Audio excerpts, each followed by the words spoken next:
Hi everyone, I'm glad that you've joined me today. My name is Mrs. Goosebrecht. I teach for California Virtual Academy, and I'm going to be going over section 4.01 today, addition and subtraction of equations. The most important thing to remember when you guys are trying to solve an equation for a variable is our whole goal is to get that variable by itself. I'm a visual learner, so I always like to circle my variable. I'm going to get rid of whatever is not circled. So let's look at what's right next to the x. There's a plus 8. If I'm moving it across the equal sign because I'm trying to get rid of it, I have to do the opposite. So instead of saying plus 8, I'm going to minus 8. By subtracting 8, the 8's go away, and I'm left with x equals 12 minus 8, which is 4. That's my answer. Let's try another one. Now at any time you guys can press the pause button down in the left-hand corner, so that way it will give you a chance to write down your problem before we keep going. So again, I'm trying to solve for y, so I'm going to go ahead and circle my variable. And again, whatever's right next to the variable that's not circled, I need to get rid of. So I'm going to get rid of the minus 12 by adding 12. And in math, whatever you do to one side, you have to do to the other side. It keeps it in balance. Think of the equal sign like a balance sign. Whatever you do to one side, you have to do to the other side. Negative 10 plus 12 leaves us with a positive 2. And that's my answer. And again, you can always take your answer and plug it back in just to double check. So if I put the 2, let's rewrite my original equation. Let me put the 2 in here. Is 2 minus 12 negative 10? Yes, it is. So you can always double check your answers. Alright, example 3, let's get a little bit fancier here.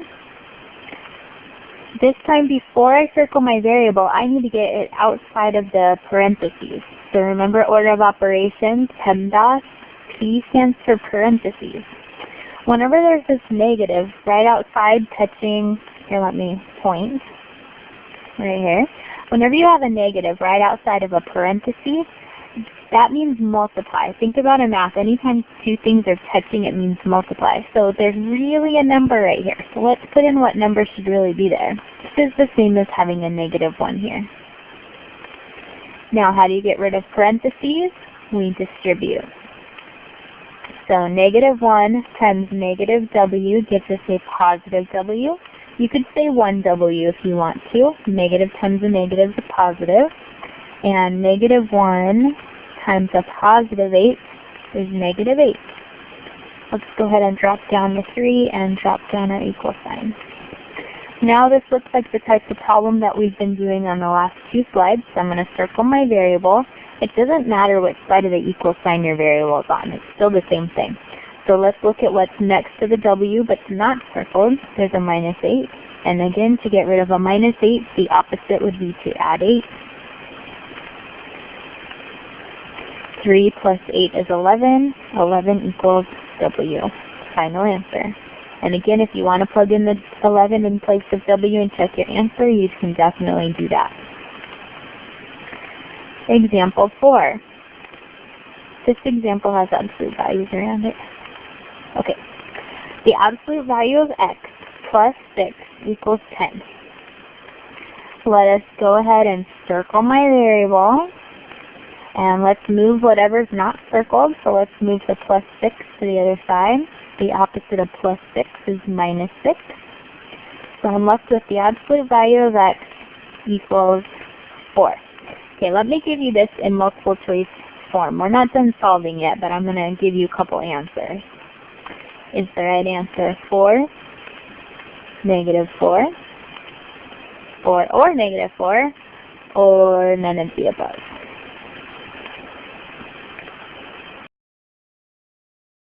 Okay, pretend this is a quiz, right? Quizzes give it to you in multiple choice form. Let's think about what an absolute value means. Anytime you put a number inside of absolute values, it comes out positive. So that means if I put the absolute value of 4, I'm going to get 4. Whatever number's inside comes out to be a positive. Let's try B. Let's try negative 4. Whatever I put inside of the absolute value comes out to be positive. So that one works too. so C works. For absolute values, if you put in a positive or a negative, they're both going to come out to be a positive answer. So this answer would be letter C. So if I ask you if the absolute value of x equals 10, what options could I put in there that are going to give me a positive 10? 10 or negative 10. You guys see how that's working out? Okay, final example for today, example 5, we're going to do an elevation question. Elevation meaning like your height above sea level. So you started off at sea level. So first of all, let's think about sea level. Do you guys know what number represents sea level? 0. Sea level is considered to be 0. So if you go under the sea, that would be negative, right? And if you go above the sea, that would be positive. So it's sort of like up and down. Okay, so we're starting off at 0 feet, and then we travel 200 feet up. Then 110 back down, then 30 back up. Okay, so how are we going to represent this in a problem? If I go up 200 feet, do you guys think that would be positive or negative? We're thinking up. If you go up, that's a positive number. Then I go 110 feet back down, so down would be negative. So let's go ahead and solve this one first, and then we'll move on. So positive 200 minus 110 leaves us with a positive 90.